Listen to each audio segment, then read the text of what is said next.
Mantan Menko Polhukam RI Mahfud MD dituding dapat dipidana buntut kritikannya soal isu Prabowo memaafkan koruptor. Tudingan itu sempat dilayangkan oleh Guru Besar Hukum Universitas Padjadjaran, Romli Atmasasmita. Menyikapi hal tersebut, Mahfud MD menilai bahwa Romli telah salah menilai pernyataannya terkait isu pemberian maaf untuk koruptor. Melalui akun resmi Instagramnya pada Rabu 1 Januari 2025, Mahfud MD menyebut bahwa Prof. Romli sebelumnya mengatakan dirinya bisa dipidana dengan pasal fitnah dan Undang-Undang Informasi dan Transaksi Elektronik karena angkat bicara soal pemberian maaf buat koruptor yang diwacanakan Presiden Prabowo. Mahfud menyebut Romli menganggap dirinya salah lantaran tidak bertanya dulu ke ahli terkait pemberian maaf oleh Presiden terhadap koruptor.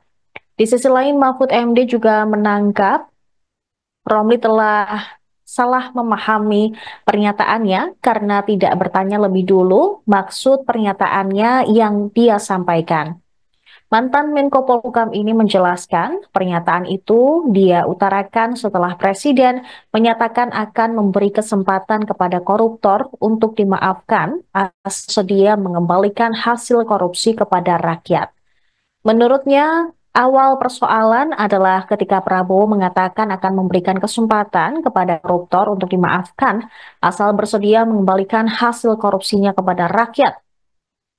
Prabowo juga membuka peluang hal itu bisa dilakukan secara diam-diam. Pernyataan itu dilontarkan oleh Presiden Prabowo di hadapan mahasiswa di Al-Azhar Conference Center Universitas Al-Azhar Kairo pada Rabu 18 Desember 2024. Mahfud MD mengatakan bahwa pemberian maaf kepada koruptor tidak bisa dilakukan karena bertentangan dengan hukum. Setelah itu dia juga mencatat Menko Kumham Impas Yusril Iza Mahendra menyebut Presiden bisa memberi amnesti termasuk kepada koruptor. Selain itu Menteri Hukum Supratman Andi Aktas juga menyebut soal mekanisme denda damai di Undang-Undang Kejaksaan. Ia juga mencatat adanya advokat Hotman Paris yang turut menuding Mahfud MD salah karena Presiden bisa memberi amnesti dengan mencontohkan amnesti pajak. Namun demikian, Mahfud MD tetap berpandangan memaafkan koruptor secara diam-diam pun tetap tidak boleh dilakukan. Pemberian amnesti juga harus dibicarakan dengan DPR hingga pembuatan undang-undang teks amnesti. Ia juga mengingatkan pemerintah sudah memberikan klarifikasi soal denda damai yang dimaksud hanya bisa dilakukan dalam tindak-tindak pidana ekonomi, bukan tindak pidana korupsi. Hal tersebut sudah disampaikan Menteri Hukum maupun Kapus Penkum Kejaksaan Agung.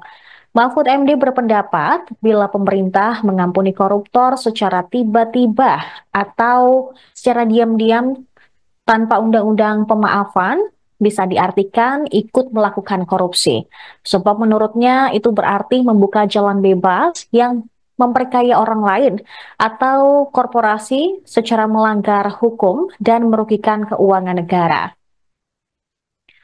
Diketahui sebelumnya, Romli merespons pernyataan Mahfud yang menyebut memaafkan koruptor sama saja melanggar pasal 55 KUHP. Romli menyatakan menilai pernyataan Mahfud MD bisa disangkakan dengan pasal fitnah dan Undang-Undang ITE, yakni pasal 310 dan pasal 311 KUHP tentang fitnah serta pasal 3 pasal 433 Undang-Undang KUHP nomor 1 tahun 2023 dan pasal 45 ayat 4 Undang-Undang nomor 1 tahun 2024 tentang pencemaran nama baik. Romli menerangkan pasal 55 KUHP tentang naming atau penyertaan yang disebut Mahfud MD bisa dikenakan kepada Presiden Prabowo, harus memenuhi dua syarat untuk bisa masuk dalam ranah tindak pidana. Pertama, ada kesadaran untuk sama-sama mempersiapkan tindak pidana korupsi. Kedua, secara sadar melakukannya bersama-sama. Akan tetapi menurut dia, kedua syarat tersebut tidak ada pada Presiden Prabowo. Download Tribun X sekarang, menghadirkan lokal menjadi Indonesia.